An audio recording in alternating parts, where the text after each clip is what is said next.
Okey, seterusnya kita nak tengok soalan nombor 4. Rajah 5 menunjukkan kerata rentas sebatang pokok yang terdapat di negara beriklim sederhana. Iklim sederhana maksudnya bukan dekat Malaysia lah ni. Gelang tahunan terbentuk daripada gabungan gelang gelap dan gelang cerah. Ada gelang yang gelap, ada gelang yang cerah. Okey, soalannya, anggarkan usia pokok tersebut. Anggarkan usia pokok tersebut dan terangkan pembentukan gelang tahunannya. So, usia pokok kita boleh kira daripada gelang tahunan. Okay, kita zoom kat sini. Gelang tahunan tu yang mana? Yang dekat sini ni kan? Yang apa tu? Garisan-garisan tu. Jadi kita kena kira lah gelang tahunan kalau kita nak tahu usia pokok tu. Okay, contohnya, ini kita kira macam ni. Ini gelang tahunan 1, ini 2, 3, 4, 5, 6, 7, 8, 9. Jadi usia pokok ini adalah 9 tahun. Senang je kira gelang dia tu. Jelas? Okey, soalan seterusnya. Terangkan pembentukan gelang tahunan.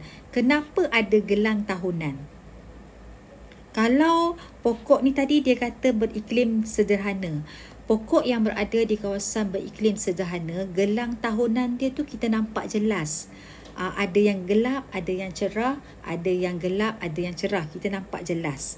Tapi kalau negara yang iklim macam kita, gelang tahunannya kita tak nampak dengan jelas. Sebab iklim kita sama je sepanjang tahun kan. Jadi kenapanya terdapatnya pembentukan gelang tahunan ini? Okey, kita tengok muka surat. Okey, muka surat 12.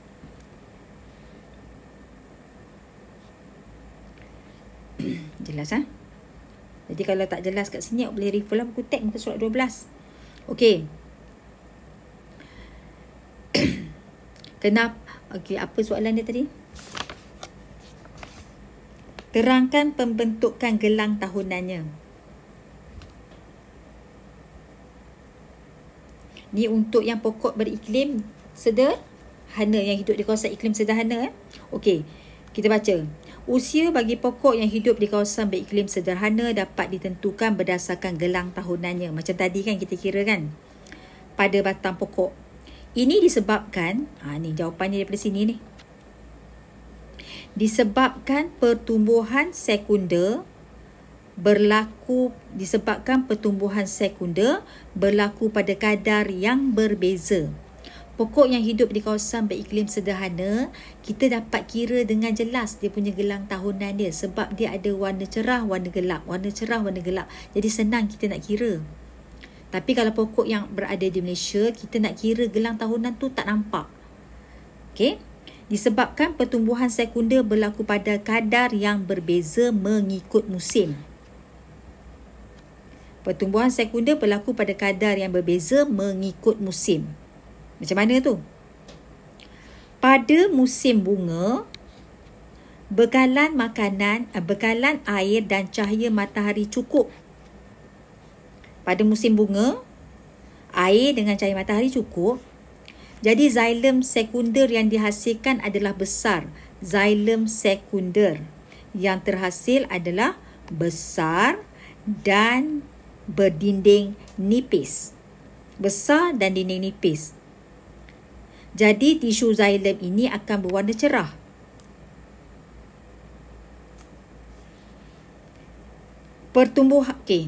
Sampai situ. Pertumbuhan yang kurang sesuai pada musim panas dan kering. Kalau musim panas dan kering, kurang bekalan air. Walaupun cahaya banyak tapi air kurang. Menyebabkan xylem sekunder, dia tak ada kaitan dengan flowworm, menyebabkan xylem sekunder yang terhasil adalah kecil dan berdinding tebal. Maka xylem sekunder yang terbentuk adalah berwarna gelap. Sebab itulah kita boleh nampak warna terang, warna gelap. Warna terang, warna gelap. Jadi senang kita nak kira gelang tahunan tu. Disebabkan pertumbuhan berbeza mengikut musim. Pada musim bunga, bekalan air dengan cahaya matahari cukup. Xylem sekunder yang dihasilkan besar dan berdinding nipis. Jadi warnanya cerah. Dan sebaliknya, dia boleh baca kat sini. So, jawapan dia daripada sini sampai sinilah. Itu adalah untuk soalan nombor 4A. 4B1, berdasarkan pernyataan di bawah, apakah kebaikan tumbuhan yang mengalami pertumbuhan sekunder? Bincangkan kepentingan pertumbuhan sekunder. Banyak kali kan kita jumpa soalan macam ni kan, bincangkan kepentingan pertumbuhan sekunder. Yang ni tak perlu buat sebab kita dah pun tulis dalam nota. Jadi kena ingat lah. Soalan ni agak famous juga ni, banyak kali keluar. Okay. Soalan B2, mengapakah sebahagian kecil saja tumbuhan monokot mengalami pertumbuhan sekunder?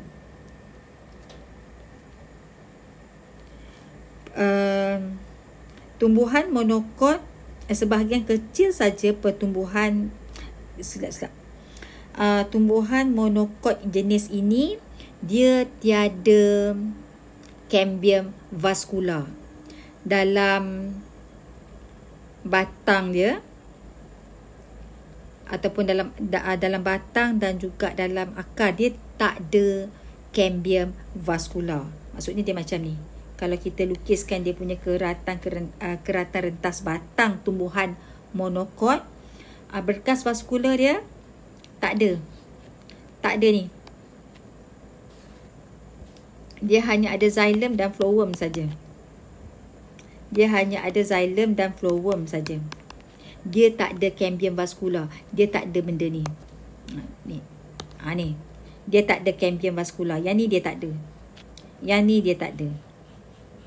Sebabkan dia tak ada cambium vascular, jadi dia tidak dapat membentuk phloem sekunder dan xylem sekunder. Okey, itu jawapan dia. Jadi dengan ini kita dah habis dah soalan sumatif nombor 2, nombor 3 dan nombor 4. Jadi cikgu nak awak selesaikan dalam buku latihan. Dan untuk ini soalan 4A ni, kalau bolehlah saya minta awak lukis ni. Lukiskan ni. Lukis lebih-lebih kurang saja sudahlah. Sebab tak payahlah cantik-cantik sangat. Janji awak tahu macam mana nak kira gelang tahunan tadi. Okey? Okey, itu saja untuk latihan sumatif dan juga praktis formatif 1.2 tadi kan. Okey, tolong selesaikan dan lengkapkannya dalam buku latihan. Okey, sekian, terima kasih.